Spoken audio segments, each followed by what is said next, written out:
those rekindling memories of long-lost high school friends, awkward family reunions, and drunken college parties where I passed out in far too many inappropriate places. Then I come across the album holding images from the year I spent living in South Africa. A place where I fell in love with photography but struggled with the fine line between fully capturing my experience and exploiting someone else's suffering. Flash, there was a woman walking alongside the road made out of rocks and red soil that leads to the brink of the horizon, a basin of water balancing on her head as if the wind was holding it steady, and a baby strapped so tightly to her back that she confuses his heartbeat for her own. Flash, there was a child playing bare-chested along a riverbank, slingshotting pebbles so high into the air that they become swallowed by the clouds. Sun rays shining down on skin the color of a 4:30 a.m. sky.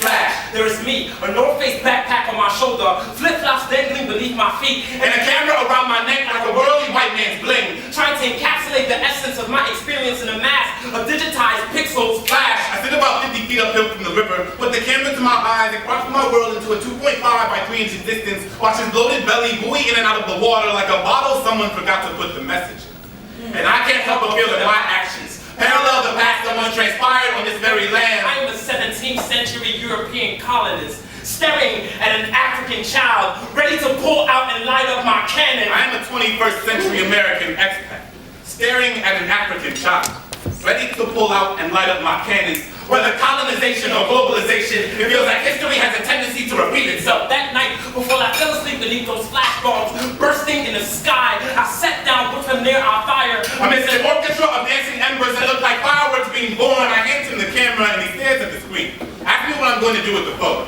Ask me when people see his picture, they'll send help for his family, and they say I'm supposed to be objective, that I should resist the urge to become emotionally involved. But objectivity does not feed a hungry stomach. Pretending something's not there doesn't make it go away. And whatever I see the image on my Facebook page won't help him live beyond the life expectancy that's 1/3 of my own.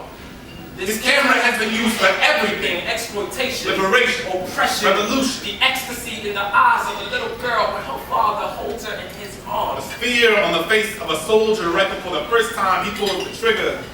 And I just hope my heart can remain as focused as this camera lens.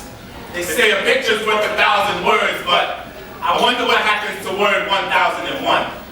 Maybe it stays where it's taken, amid the pixels of a Facebook album, caught somewhere between nostalgia and neglect, taken from the lens of a man, simply trying not to be blinded by the power of his flash.